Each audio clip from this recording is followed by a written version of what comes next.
আসসালামু আলাইকুম। আমি বাংলাদেশের আলেম সাহেবদের নিয়ে কিছু কথা বলি। এই বাংলার জমিনে অনেক অলি আউলিয়ার দেশ।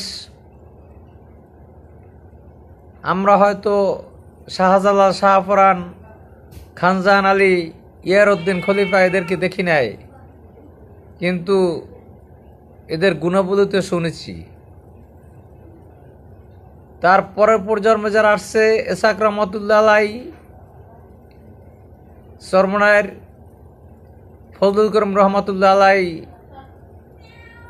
শস্যিনার পীর সাহেব, সলাবাঙ্গার পীর সাহেব, তারপরে নেসারাবাদের পীর সাহেব, এরা তো আল্লাহর ওলি ছিল। কিন্তু বর্তমান কিছু আলেম যারা সত্য কথা বলে না, কারণ তাদের পেট চলবে না, তারা একটাই বোঝে মাদ্রাসা দিব ব্যবসা করব, মাদ্রাসা দিব ব্যবসা করব, কিন্তু তারা সত্য কথা বলে না। তসলিম এনার্সির নাস্তিক, তাকে দেশ ছাড়া করা হলো। শফিক রেহমান, সাংবাদিক শফিক রেহমান, সে কি নাস্তিক না?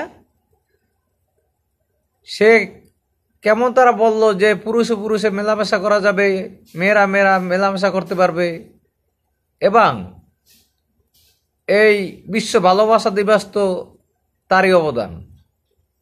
সে তো বাংলাদেশকে একটা পতিতালয় বানাইতে চায়। কোনো আলেম সমাজ তাকে নিয়ে কথা বলে না।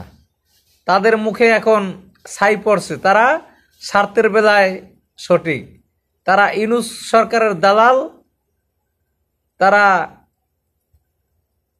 অনেক সময় হালাল হারাম দেখকেও খায় না। এই বর্তমানে এই আলেমগুলা, এরা হলে ধর্ম ব্যবসায়ী, এবং এদের মতো নিজের ছেলের সাথে, নিজের ছেলের হাতায় ভিক্ষা করায় না, এতিম ছেলেদের হাতায় ভিক্ষা করায়, রাস্তায় ভিক্ষা করায়, আরদে ভিক্ষা করায়, আর তা দিয়ে তারা কোটি কোটি টাকার মালিক হয়। অনেক আলেম বাংলাদেশে কোটি টাকার মালিক, হাজার কোটি টাকার মালিক। কিছু বললি ইসলামের উপর ফতুয়া দিয়া চলে যায়।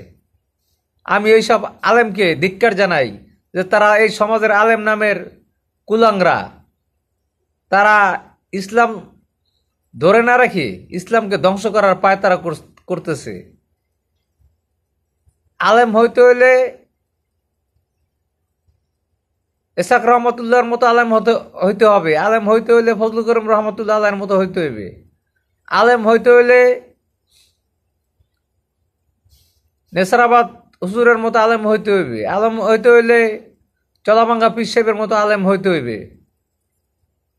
আলেম হইতে হইলে মামুনুল হক সাহেবের মতো, তার বাবার মতো আলেম হইতে হইবে। কিন্তু কুলাঙ্গারা আলেম দিয়া সমাজ চলে না, ইসলাম প্রতিষ্ঠিত করা যায় না।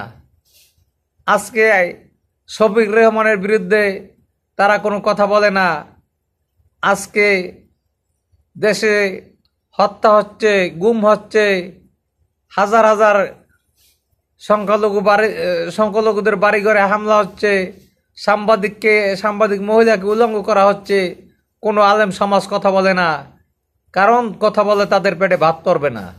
তারা এখন তারা আল্লাহকে বিশ্বাস করে না। তারা এখন সুদখোর ইউনূস সরকারের দালালি শুরু করে দিয়েছে।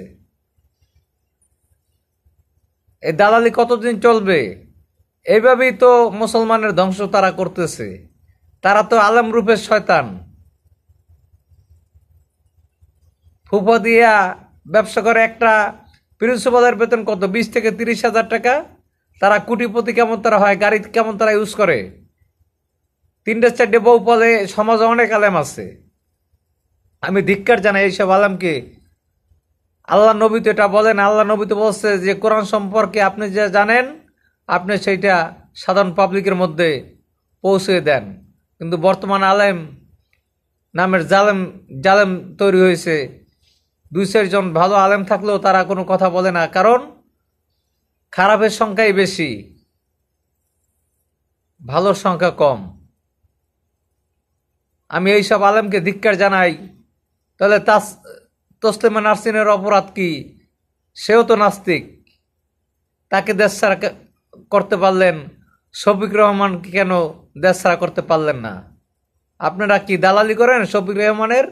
ইউনূস সরকারের দালালি করেন আপনারা। আপনারা দালাল ছাড়া কিছুই না। আসসালামু আলাইকুম।